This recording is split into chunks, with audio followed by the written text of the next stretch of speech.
Hello, I'm Bood and welcome to episode 11, season 11 of the Road to Anywhere, my Journeyman series, the series where I take you through one season in one episode and show you what I've been up to the past week.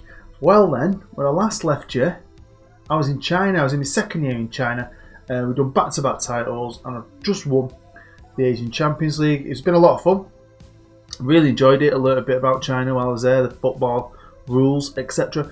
And to be fair, I've really enjoyed it, and I'll be honest with you, if I wasn't doing this series, I'd have probably stayed there a lot longer. But I think I've done it all. And I don't won the Chinese FA Cup, but you can't win everything. And I've been on a really good run. I've gone from the Sevilla A in Italy, we went to France, won the league twice, went to China, won the league twice. So I wanted to go to a good footballing country this time. But I was hoping for a challenge, something I could build towards, not just go in and win straight away. But like you know, when you play a journeyman yourself, you can't decide where you're going. It depends what jobs become available. If the job's not there, you can't go there. But there was a couple of jobs available, so yeah, I've got a good job, I think, and it's been a fun season. A season I can't wait to share with you. Before we get into it though, don't forget, smash the like button.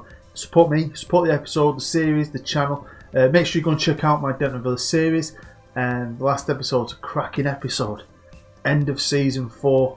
Brilliant episode. Go watch that. Thank you very much. Right then. We're going to be leaving Beijing. But where are we going?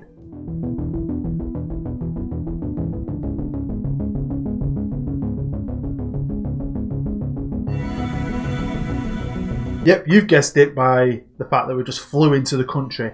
I've ended up in Spain now. I have said I'd like to manage here at some point. Apart from England, it's probably one place I've managed at the most because one of my old friends, Coop, used to love this game as well. And me and him, when we were younger and didn't have families or responsibilities, used to have great football manager battles. We'd meet up at a weekend sometimes, go out and get a fry up, get a load of other stuff, and just spend the weekend just absolutely hammering football manager. And it was either Man United, Man City battles or Barcelona, Real Madrid battles. So I did used to play in Spain quite a lot, but I haven't done it recently, to be fair. Now I did consider, because there was a job available in Brazil, going for a job in Brazil. Because I just thought, well, you know, I've won the European Champions League, I've won the Asian Champions League. It'd be pretty cool if I won the South American Champions League. But I don't want to, I'm not all about turning it into a Champions League series. I just want to go where I feel I want to go. It's got to be something I want to do, and I don't want to manage in Brazil. I tried it once, I didn't like it. So luckily, I let the game just naturally progress a few weeks, and jobs start coming up. People start getting sacked, or people leave a job for another job. And the Valencia job came up, and as you can see, I haven't got it. No, went for the interview. They liked the interview. They said I said everything right, but they decided to go in a different direction. And that different direction was giving it to Nuno, who used to be Valencia manager years ago. So he's already failed once, so they thought, no, let's give it to a guy that's already failed. Not BOODFM, who's won 2 Champions Leagues, one in China. Nah, we'll give it back to him.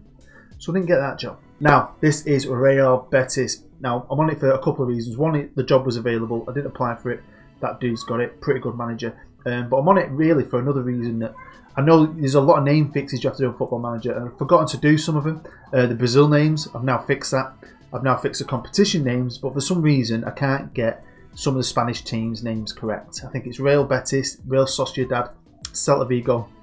There's a couple of them I haven't got the proper names, so it is what it is. But this is Real Betis.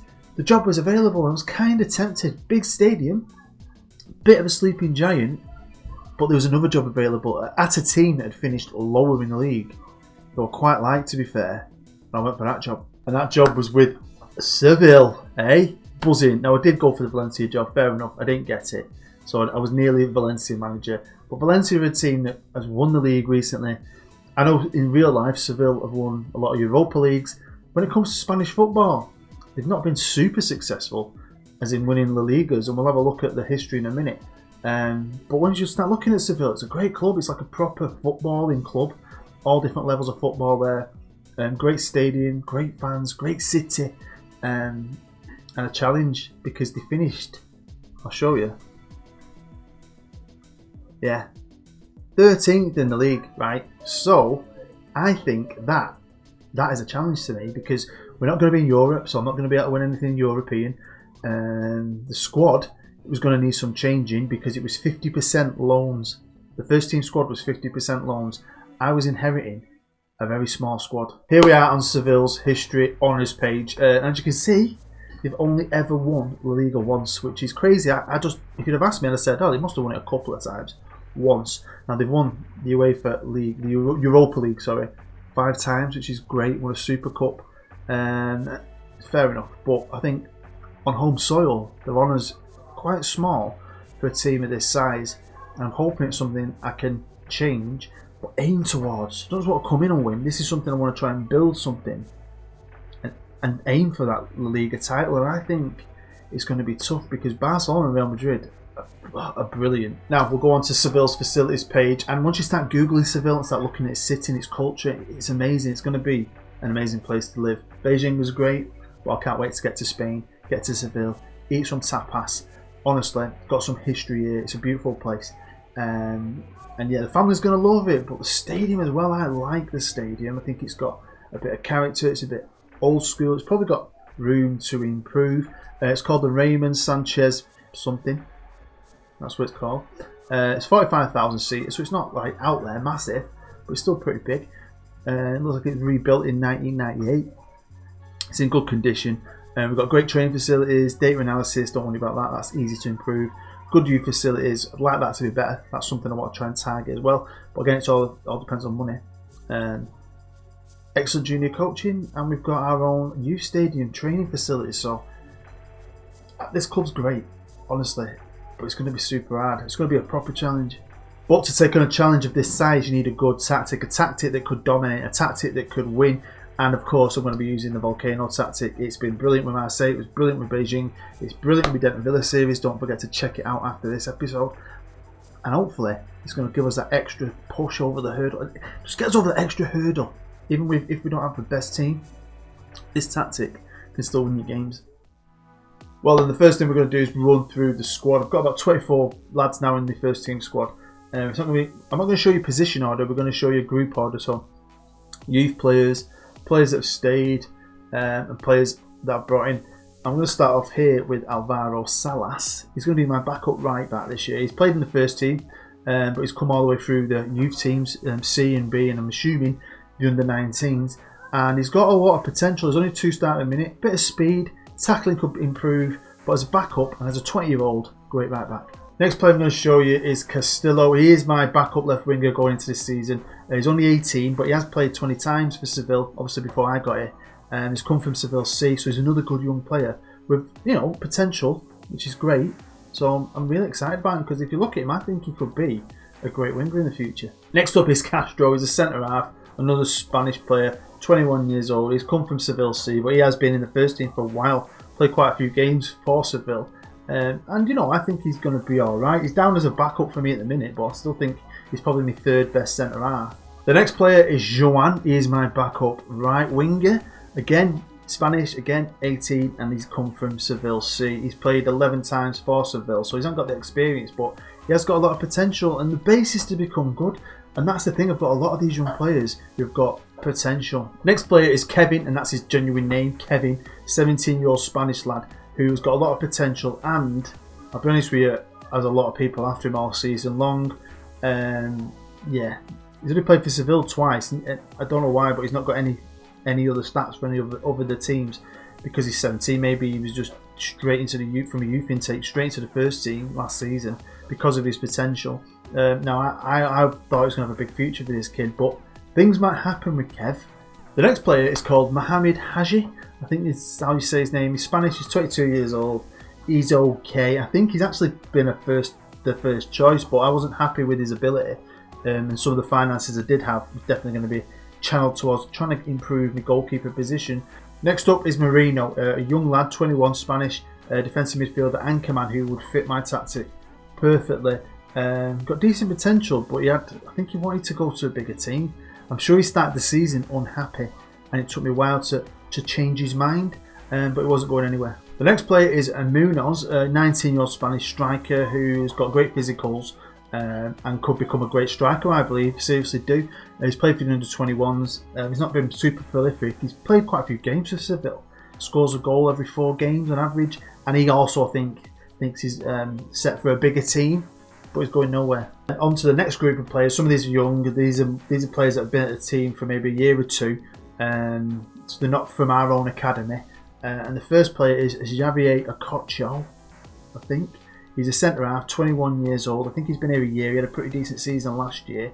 So I'm happy to have him because he's got great physicals. Definitely one of my starters.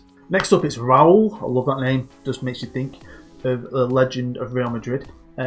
He's number 7 as well. And he's my right winger. He's going to be my starting right winger. Again, he's young. There's a lot of youth in this team, which is good. He's not from our own academy. I think they've got a few players from Bilbao, to be fair. Decent physicals, good winger.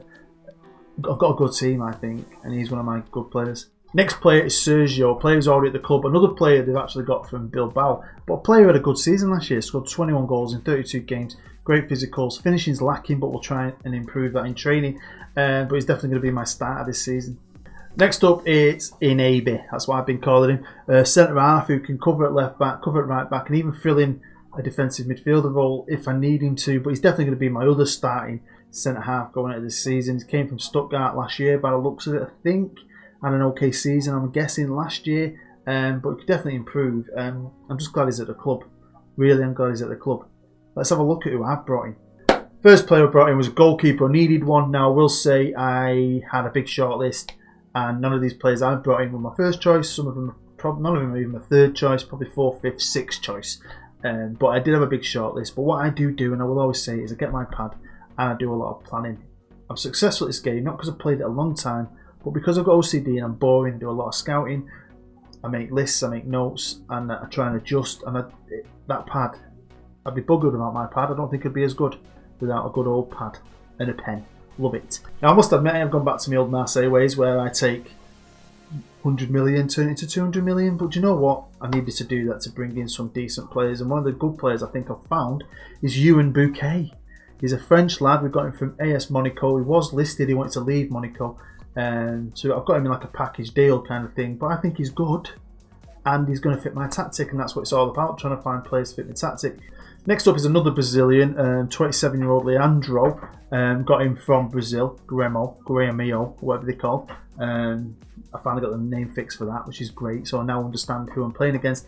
I think in a previous episode I played against a Brazil team in the with Marseille in the World Club Cup, and I didn't know who it was, and that's because they didn't have the name fix on it. Stupid, really, isn't it? Annoys me. And he's all right. He's 27. He's not a world beater. Again, he won't be first choice, but I still think he's a good player. And he's definitely an improvement for us. Next up is a player on loan, and I got this lad in on loan because I got to the point where I needed one last player, and I just could not stretch my finances. I had money to spend. I could have probably stretched even more, but I was really risking the club going a bit too silly, really, with the money. And I had no room really in the wages, hardly at all. It had to be a loan player, and I went back to one of my old teams, and I've done that a couple of times really. But this lad was up for loan. I think he's good. But if you see the Marseille team, I left them a good team. They've got even better. They've got some great players. Next up, it's a right back. His name's Roberto, and this time I poached someone from Atletico Bilbao. They're like our feeder team the last couple of years. Right back, and he's really good, I think. I think he's a really, really, really good right back. I need a left winger, and this is the guy I found. Brazilian, my third foreign player. So all 3 of them are Brazilian. 22 years old. I got him from Brazil as well. Great player though. He's quick, he can dribble, and he's got great technique. He didn't cost, he's worth a lot, but he didn't actually cost me a lot, so I'm super happy. I think he's going to be brilliant. I think I needed left back, so I got this guy as a backup left back. His star rating is crap, but I think he's decent. He's brave. His physicals are good enough for me. He's 22. He's a German. I love a German. I'm saving the best till last. Well, I think he is because he's one of my old boys. It's Johan Thomas. If you're an old school, if you've watched the whole series, you'll remember him because he's from Marseille. We've bought him from Marseille. I haven't loaned him. Alright, he's only a 3-star, but I think he's brilliant. And he was part of my team. He played for me. I mean, all them appearances and that, he won with me. And then when I left, he struggled to get in the team. And there's some way better players than him at Marseille. But this ain't Marseille. We're not challenging for a title in Champions League. We're Sevilla, mid-table Spanish team. He's up for sale. I bought him. I'm super happy, like really happy to get him because he jumped at the chance to come and work with me again. Now, of course, I always go on about this. You got to think of your staff as well. Now, coming from China, it's kind of affected my reputation. So when I went for the interviews for Valencia and Seville, they were saying, "Oh, you're making a step up here." It's like the computer forgot that I used to be Marseille manager and I won back-to-back Champions Leagues. So I'm kind of still taking a step down with you in a way. So one of the parts of the deal that I had to accept was I could rebuild my staff. But like Marseille, I had to keep my director of football. Luckily, he's about 90 odd years old and he's only going to last a year, I think. We'll have to wait and see. So I got to rebuild my staff, and scouting wise, I'm not there yet. At this time, I'm not there yet. But medical team wise, we've got the best medical team, which is great because we're going to need to keep our best players fit because we are going to have to compete, I can tell you that. Now, I won't show you all my staff because it takes forever. But you will remember I've had some good relationships with my assistants, especially my assistant from Livorno and Salernitana. Then I went to Marseille and found a great assistant. He was actually available, but we weren't good enough for him. So that means we built a great relationship over 2 years together, didn't we? Then obviously I went to Beijing and I found an okay one there. But I've come back and I've got Philip, wow, 56-year-old. He's a coach, right, mainly, but he's perfect. This sometimes you'll look for staff member and you'll type in assistant manager and you might not find anyone. Don't limit yourself. Do you know what I mean? Look for coaches, because some coaches, even though it says there assistant manager, only half. Man management 20, judging player ability 18, judging potential 18, mental 20, determination 18. The guy is a freaking beast and he can coach as well. So perfect assistant. He's going to coach at Berlin, Stuttgart, Leipzig, Bayern Munich, Hoffenheim, German under-20s. The guy's got loads of experience. I'm Pat German anyway. Perfect relationship. I think me and Phil can work some magic. So with my squad in place, a squad that's got some ability, especially in the top 6-7 players maybe. It's also got some potential and it's got a lot of youth. I think my oldest player is 27 years old. Perfect. But this ain't going to be no walk in the park. Here we are with the season expectations and we're predicted to be 6, which is fair enough. It's better than what I thought because it shows you we've done pretty well with some of the signings, I think, and the squad must look good to the computer because we did finish 13th last year. So, you know, I want to improve on that. And you've got Atletico Madrid are good on this. Real Sociedad are really good on this, to be fair. And Betis are good. You've got Valencia decent as well, right? But it's just big too. It's all about trying to win the Liga, innit, eh? Especially because they've only ever won it once. I want to win La Liga before I go anywhere, hopefully. But trying to crack Real Madrid and Barca. And let's check out Real Madrid. And they've got bloody Carlo Ancelotti as the manager again. It's Real Madrid. Now, one thing you always realise on this game, when I do experiments and so on, I go into the futures, Real Madrid and Barca always get the most money. They're not always the richest teams in the game compared to Man City and Paris Saint-Germain, but they always get top players. This is Real Madrid's star striker. You think we've got Sergio? They've got this guy. This guy's better than anything I've ever seen. How good is he? I mean, he's only just signed for him. They've signed him from Paris Saint-Germain. 22-year-old Argentinian. He didn't even play for Paris Saint-Germain. He can't get in the Paris team. What's going on there? Next up is a player that would fit my tactic beautifully. Oof. He's French. Martial Rostand, 21-year-old. They've got him from Paris Saint-Germain as well. What a beast. Over to Barcelona, and they're managed by Paulo Fonseca. Fair play. Massive stadium. It's Barcelona. Whenever I did my battles with my friend, like I mentioned earlier, I was always Barcelona. Here's their striker, Junior, Brazilian. I think he's a bit bloody good. Look how good acceleration, pace off the ball, finishing technique. Another player that would fit my tactic but perfectly. I would love this kid. Him and that Rostand from Real Madrid. Oh, God, no one would ever beat me with the VOLCANO and them two in the middle. So at this point, I've actually played a game and I've won the game, got 3 points in the bag. But I just want to have a look at expectations, and I just want us to finish in the top half, which is something they couldn't do last year, and get to the quarter-final of, is it the Copa del Rey? That name looks very Spanish to me, but it is the Copa del Rey, I think. So, you know, there's not massive expectations on me. It's just about getting this young team gelled, friendly, in a good big social core group, playing the VOLCANO, kicking ass. So we've jumped to January. We had a lot of information to get through, so let's get stuck right into it. Probably about the halfway point. And at the halfway point, we're second, and this is proof. I think the Volcano tactic is the greatest tactic ever on FM19. I've not had any bad feedback from it. I've had some even said you've tweaked it and made it even better, which is insane. I know it's probably not perfect. Nothing's ever perfect, but this tactic is great. At this point, we've got a game in hand, and we are second pretty much. Got Barcelona third, Real Sociedad fourth, Betis fifth. Where's Valencia?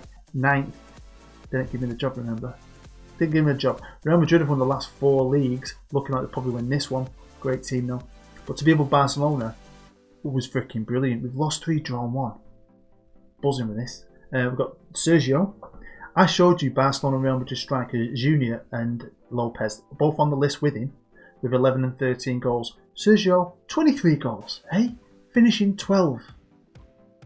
Now, don't get me wrong. We are competing against the teams around us, and they're all playing in Europe, even Europa League, Champions League, whatever. They've got a lot more games on their shoulders to get through, right? We're just concentrating on the league and a couple of cup games, but still, we are doing really, very, very, very well. I'm fastly falling in love with this club, and the players, brilliant. And this is how we've got to second halfway through the season, beating Villarreal. We beat Atletico Madrid. Got to beat off Real Madrid. All the games on TV, which is brilliant. Then we've gone on this fantastic run. Beating Valencia, by the way, 4-1. Haha. All the way down to Real Sociedad, who beat us 3-2. Gutted. Barcelona beat us there. Look at that. Dembele's still playing for them. Sergio and Raul got my goals. But Barcelona, I'm not expecting to beat them. I'm not expecting to beat a lot of the teams. I wanted to get in the Europa League. At the minute, looking like we're going to get in the Champions League. And this is kind of a godsend in a way. But we're out the cup. Concentrate on the league. It's all about getting to Europe. Because once we get into Europe, I'll be able to get better players. I had bids accepted for good players in the summer who said no, because you're not at the level I want. We're in the Europa League, great. We're in the Champions League, we're laughing. Anyway, we started off against Zaragoza, beat them 2-0 and 2-0. Then we went Real Madrid. We beat us 3-1 at the Bernabeu. No, fair enough. Johan Thomas, my old Marseille lad, scored. Second leg, alright, we didn't get enough to get through, but we beat him. So I was just chuffed with the result, that one result on its own, even if it didn't get us through in the cup. Let's have a look at the stats in the league at this point, and we're top of the goal scoring charts with 51 goals, scored 4 more than Barcelona. Real Madrid are in 4th. They're lagging, so they've got a great striker who's doing okay, but they've not got the goals in the team. But they've obviously must have a better defence. I don't know. But I've looked in a sec. But honestly, I don't think I've ever loved the tactic this much since one I had. I got one like FM19, and ever since then I've been trying to copy that tactic and never doing as well as that. This one is sexual. And there we go. Real Madrid's form is probably built on defence. Like they say in the NFL, championships are won with a defence. But we're still not doing bad. We joined second with Sociedad. Let's have a look at the squad stats. So we're into average rating at the minute. My best player has been Sergio, my striker, who's got great physicals. We're finishing 12 off the ball. 16, that's not bad. His composure's 13. But in this tactic, leading that attack, he's just putting the ball in the back of the net. It's just brilliant. So I'm happy. And he was already at the club, which makes it even better. Next best player is Raul, my right winger. Again, I thought he was going to be good. I thought he was going to have a big year, and he is doing. Third best player is Kocha. Great physicals, good tackling. I mean, these lads are just they're gelling, which is great. Next best player is Roberto. So, I mean, I've got a lot of youth. I've got a lot of Spanish players. I've got a lot of players who are homegrown as well. So I think if we do get into Europe at the end of the season, the Champions League is going to be no issue. Hopefully we can get some money in the summer as well. It's super exciting, really, honestly. Now, what I did do to save myself money, I did this at the start of the season, was I scrapped a lot. I mean, at Sevilla, it's crazy. They've got, most teams have a B team. We've got a C team. So we had a freaking C team squad. We've got a B team squad under 19. So I made a little list. I trimmed it to its bones. I thought, why have we got like lads who are 25 playing for Sevilla B? Why? They're taking money out of the club that I can funnel into something else. So yeah, my C team completely gone. If you look at my B team, that's where most of my players are, because I think it's at a higher level than the under 19s. So if we go to under 19s, nothing. All the players I kept are in here. So this is where my players can go to get fit from the first team, and this is where my young players are playing at a higher level than they would be playing in the 19. So I've just put everything into the B team. The thing I was really happy about was how cool the chairman is about improving the team, and I think I could be here for a couple of years. You know, even if the series ends, I'm not going from here for a while because I really want to do something with this Seville team. This moment in time, I'm excited by it. But it wasn't just that. They've also decided to improve the youth facilities as well. So normally it can take you a season to get them to start doing anything for you. A lot of the time, they're like, no, you've not been here long enough. So to have this shows us a cool owners. And obviously by January, and with our great form, being second in La Liga, you know, I think it's starting to come around to the fact that I'm not going to struggle making this step up. I've done great things in my career with Marseille and Salernitana, and this is similar. Salernitana started from a lower point, right? And we did something special there. But I think La Liga is a lot tougher, a lot more quality in this league than Serie A. So I imagine it's going to be harder. I know we're second, but winning La Liga ain't going to be easy. We're going to need to develop, grow as a team, gel more as a team, and add a bit more quality. But I think it's possible. Let's jump to the end of the season. Here we are, and we managed to stay second pretty much solidly. We had a few rough patches in form. Towards the end of the season, it went a bit west, but we managed to hang on in there and beat Barcelona by 2 points, 10 points away from Real Madrid. But wow, we still Sergio, 35 goals. Junior stayed in second, he had 25, and then Lopez in third, he had 18. Right, then I've reversed the fixtures because my head's in the way, I know that. But this season, it felt like it went by so quickly for me because it was only really the league I played in. I've been so used to having all these other competitions, especially in France. You got 2 cups, and Europe, the league. It felt like a lot, so I flew through this. But yeah, we'll see here. Look, we did all right. We actually drew with Madrid 1-1 at our place. Fantastic result for us, really. Beat Madrid, beat Valencia again. Valencia.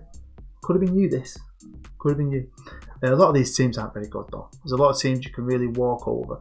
We really got a lot of good results, and then from here, I thought, what are we doing? We lost against Sociedad, lost against Betis, we drew with Barcelona, drew with Malaga, we should have won that. We beat Espanyol, and we drew in our last game, so we nearly chucked all that hard work out the window. Now, I mentioned Kevin earlier, and that something happened with him. Well, it did. Right at the end of the January transfer window, he was sold because he only had a tiny minimum fee release clause, which was very annoying, for about 6 million, right? He won't sign a new deal because he won't play playing all the time. And they've come in and Athletic Madrid have taken him off me. A Seville star, he would have been a star. I knew he was going to grow into something great. Obviously, with all my success, we ended the season and I got a new deal, which I was super happy about. When I showed my wife that picture, she actually said, I want you to get some tattoos. I think I suit them. Now we're improving the facilities. I think we're improving them again. Not only that, the board have put plans in place. It's going to cost loads of money though. Don't know where we're getting the money from. Probably get a loan out, I'm guessing. But we're going to be expanding the stadium, which is great. Here's our commercial report, and we've signed new kit sponsorships. Money's alright. I think everything's on the up. Sergio sold the most shirts with Raul. I love that. It's so Spanish sounding. Sergio, Raul to Sergio, Santana on the left. Them front three can grow together. Now, they're not as good as the Real Madrid front three. They're not as good as Barcelona's front three, but they did something special this year. And for this first season, not only have we not done bad, we've done really freaking well, and we have broken records everywhere. Seville's total of 83 points as a season is a new team record. Hey? Not only that, we broke our clean sheet record. The 18 clean sheets from a goalkeeper is a new team record. Hey? Just keep clapping. Next up, we broke our assist records. The 21 assists by Seville's Raul is another team record. If you're not using the VOLCANO, what is wrong with you? And the records didn't finish there. Sergio's 35 goals for Seville this season is another team record. Clean sheets, assists, goals. I mean, wow. Not only did we break loads of records, Lormy players won loads of awards. Best player, top goal scorer, awards I can't even pronounce. Can't go through them all. Too much to get through. I'm just going to finish with this one because I haven't won anything like this for years. I don't think Salernitana won Manager of the Year, and even with Marseille, I didn't win it there. I didn't win any manager awards in China. So I'm just really chuffed with this. I ain't got buckets of money to spend. I've got 23 million there, and I've hardly got any wiggle room other than the wages. So it's going to be a challenge next year.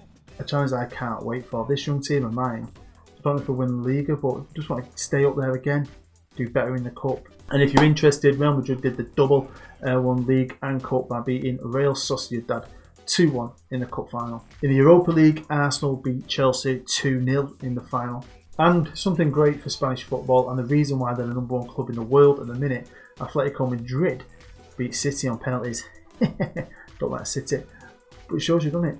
I've not only got to get past Real Madrid and Barcelona, the number one team in the world at the minute is Atletico freaking Madrid. So there we go, that is the end of the episode, end of season 11 and end of my first year at Seville. I'd be super interested to know what you think about it, what you think of Seville and my future here at Seville, the team. Do you think I've got any chance ever of winning a Liga, or are we always going to be nearly men? That's what I'm worried about, you know. I could always just be that nearly man, never really having the capabilities and finances to just get us over and win that title. But when you've got the Volcano, me as manager, my great staff, and some of these young kids I've got in that team, I think anything's possible. So if you enjoyed it, don't forget, smash the like button, help support me, the channel, the episode, all that good stuff. And after this, why not go and catch up on my latest episode of Denton Villa? It's a cracker, episode 36, Nail Biter. Go check it out, thank you very much. But thank you for all you guys who are still here after 11 weeks watching this. You are a superstar. I've been Booed. I'll see you next time.